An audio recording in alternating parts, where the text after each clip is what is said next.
Bismillahirrahmanirrahim. Assalamualaikum warahmatullahi wabarakatuh.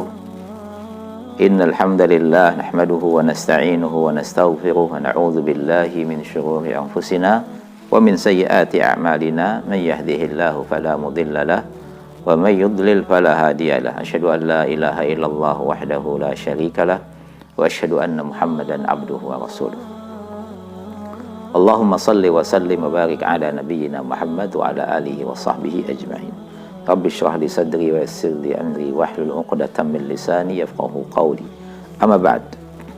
Ayyuhal ikhwatul kiram, kita akan melanjutkan membaca kitab Asyru Qawaid fi Tazkiyatin Nafas, dan kita masih di kaidah yang kedua tentang doa.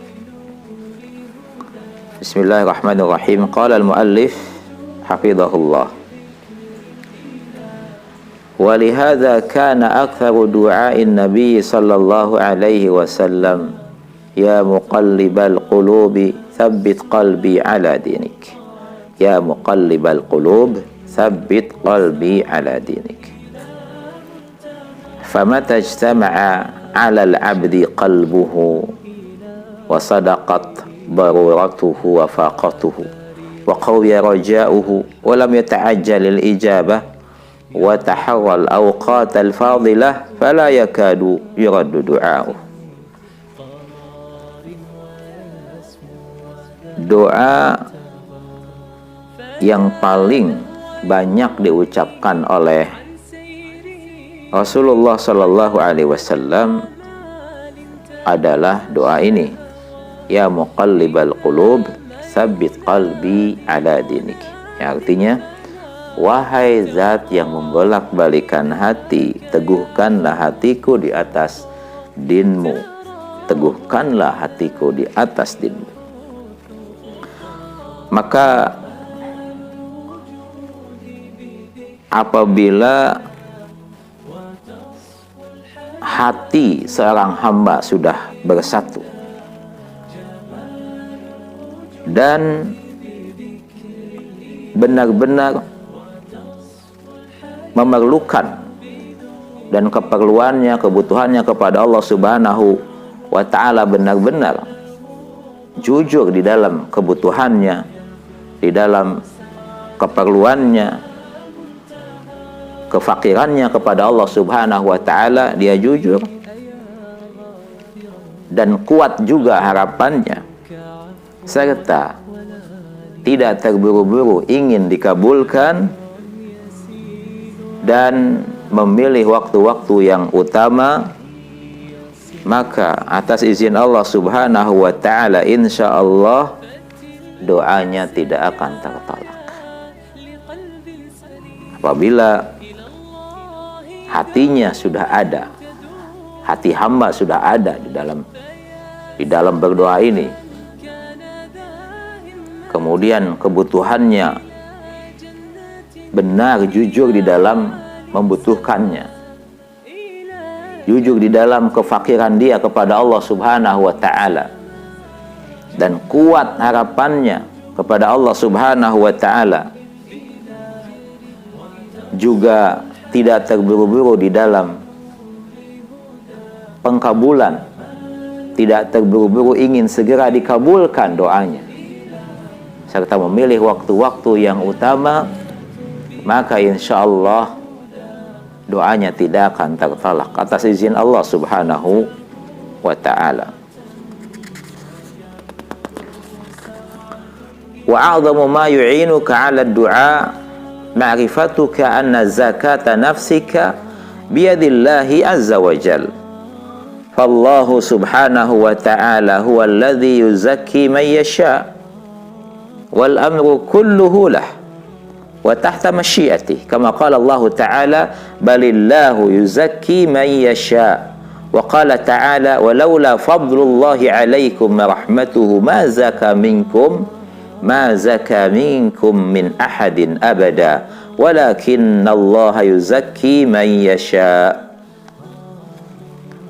Dan perkara yang terbesar, perkara terbesar yang dapat menolong, membantu Anda untuk berdoa adalah Anda harus mengerti, Anda harus faham bahwa sucinya jiwa Anda itu berada di tangan Allah Subhanahu wa ta'ala.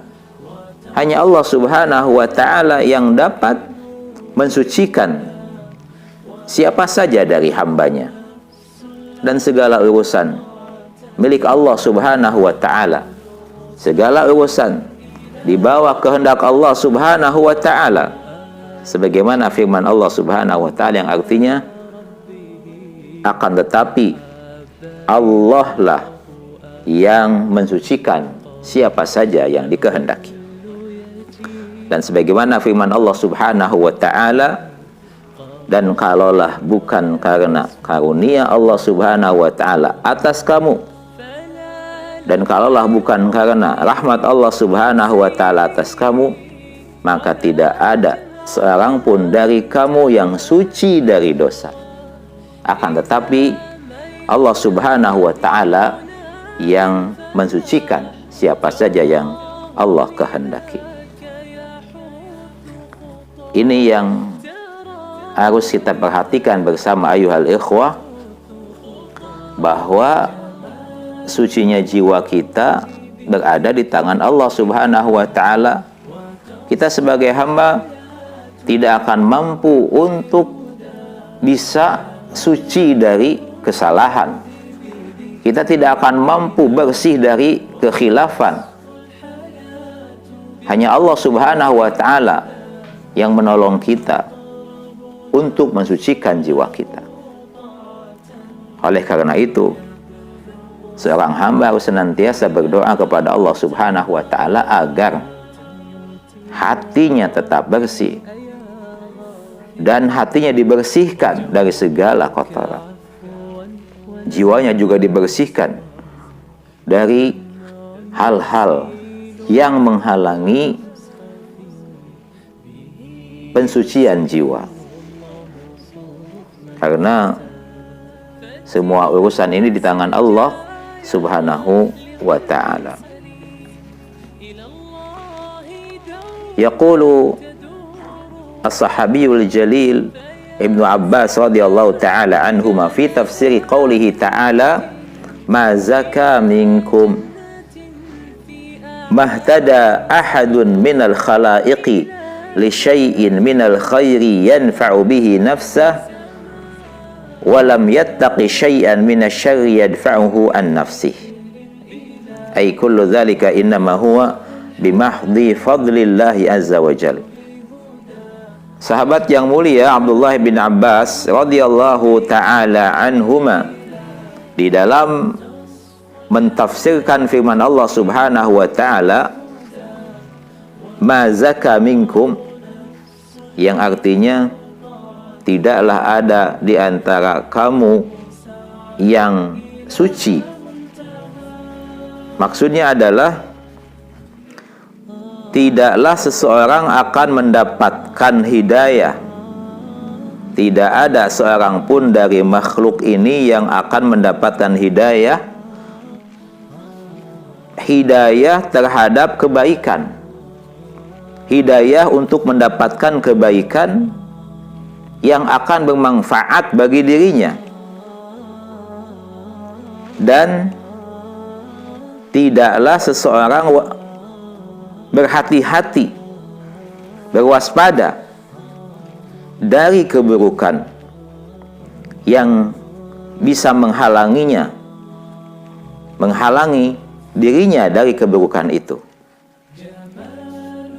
Seorang hamba tidak akan bisa mendapatkan petunjuk untuk mendapatkan kebaikan yang dapat bermanfaat bagi dirinya, tidak pula bisa waspada dari keburukan yang akan menghalanginya dari dirinya sendiri. Maksudnya adalah semuanya itu karena karunia Allah Subhanahu wa ta'ala. Karena seorang hamba juga faham betul bahwa tidak ada daya, tidak ada kekuatan kecuali dari Allah Subhanahu wa ta'ala. La haula wa la quwata illa billah. Maknanya kita tidak akan bisa sampai kepada kebaikan apapun kecuali kita diberi oleh Allah Subhanahu wa ta'ala. Dan kita tidak akan mampu untuk terhindar dari kejahatan, keburukan kecuali dihindarkan oleh Allah Subhanahu wa ta'ala. Hamba tidak akan mampu melakukan apapun dari kebaikan kecuali atas izin Allah Subhanahu wa ta'ala. Sebagaimana hamba tidak akan mampu berlari menjauh dari keburukan kecuali atas izin Allah Subhanahu wa ta'ala.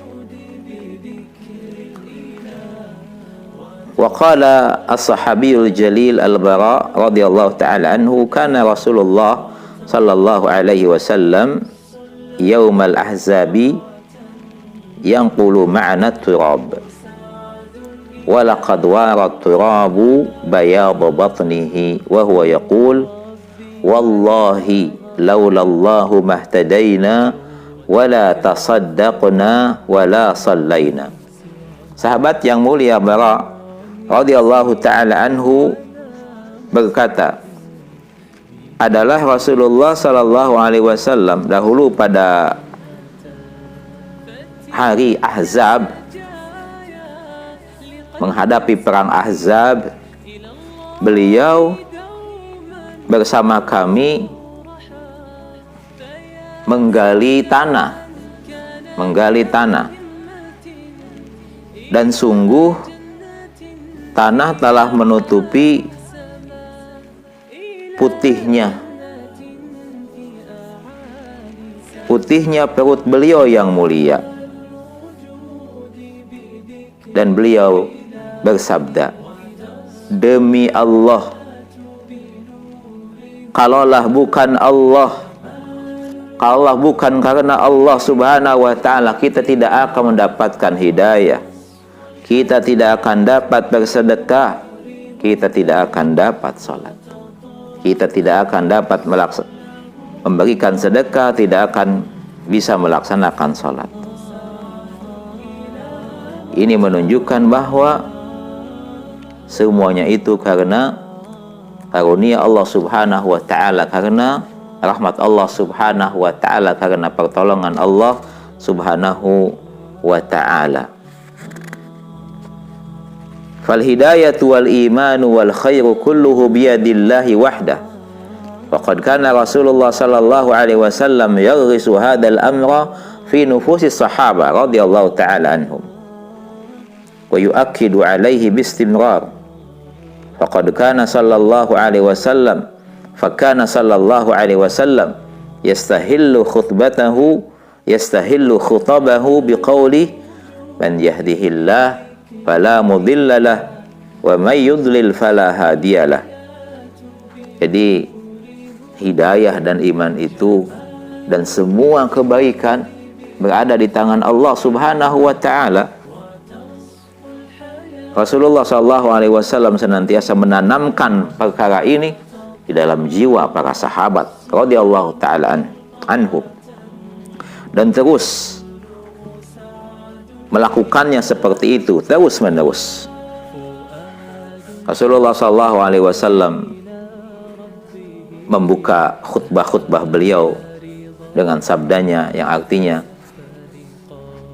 barang siapa yang Allah Subhanahu wa ta'ala beri petunjuk, maka tidak ada yang dapat menyesatkannya.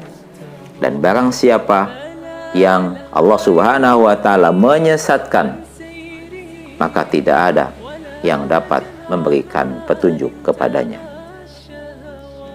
Fahadal aslu huwa a'zamul abwabi litazkiyatin nafsi faman alima anna salaha nafsihi wa zakataha wa istiqamataha biyadillahi subhanahu wa ta'ala laja'a ilaih wa aqbala ala babihi mulihan alaihi bid-du'a rajiyan tami'an liyanala minhu zakata nafsihi wa najataha wa falahaha fid dunya wal akhirah. Ayuhal ikhwatul kiram, setiap hamba harus mengerti, harus memahami bahwa hidayah yang dia dapatkan selama ini adalah karunia dari Allah Subhanahu wa ta'ala, anugerah dari Allah Subhanahu wa ta'ala. Itu tandanya bahwa seorang hamba telah dipilih oleh Allah Subhanahu wa ta'ala untuk mendapatkan hidayah. Seorang hamba telah dipilih oleh Allah Subhanahu wa ta'ala untuk mendapatkan kebaikan. Seorang hamba telah dipilih oleh Allah Subhanahu wa ta'ala untuk menjadi seorang mukmin. Adapun siapa saja yang disesatkan oleh Allah Subhanahu wa ta'ala, itu artinya bahwa Allah Subhanahu wa ta'ala tidak memilih mereka. Nas'alullahal afwa wal afiyah. Maka kembali lagi bahwa doa adalah inti permasalahan yang agung, akar permasalahan yang besar, dan pintu terbesar untuk mensucikan jiwa. Siapa saja di antara kita yang paham betul bahwa kesolehannya, kesucian jiwanya, dan keistiqomahannya, semuanya itu di tangan Allah Subhanahu wa ta'ala, maka dia akan tetap senantiasa bersandar kepada Allah Subhanahu wa ta'ala. Dia akan menghadap kepada Allah Subhanahu wa ta'ala, terus berdoa kepada Allah Subhanahu wa ta'ala, tidak akan berhenti dari memohon kepada Allah Subhanahu wa ta'ala, mengharap kepada Allah Subhanahu wa ta'ala dengan penuh ketamakan, supaya mendapatkan kesucian jiwa, supaya dirinya diselamatkan oleh Allah Subhanahu wa ta'ala, dan agar dirinya diberikan keberuntungan oleh Allah Subhanahu wa ta'ala fid dunya wal akhirah. Ayuhal ikhwatul kiram, demikian pembahasan kaidah yang kedua, yaitu tentang doa. Doa merupakan kunci sucinya jiwa seorang hamba. Mari kita banyak-banyak berdoa untuk kebaikan kita di dunia dan di akhirat. Berdoa untuk kaum muslimin, berdoa untuk keluarga semuanya. Dan kita mohon kepada Allah Subhanahu wa ta'ala keridhaan. Kita mohon kepada Allah Subhanahu wa ta'ala pengkabulan dari segala amalan-amalan. Rabbana taqabbal minna innaka antas sami'ul alim wa tub alaina innaka antat tawwabur rahim. Demikian yang bisa disampaikan pada kesempatan ini. Insyaallah kita berjumpa lagi pada kesempatan yang akan datang. Wallahu ta'ala a'lam. Nas'alullahal afwa wal afiyah. Walhamdulillahi rabbil alamin. Sallallahu wasallam wa baraka ala nabiyyina Muhammad wa ala alihi wa sahbihi ajma'in. Assalamualaikum warahmatullahi wabarakatuh.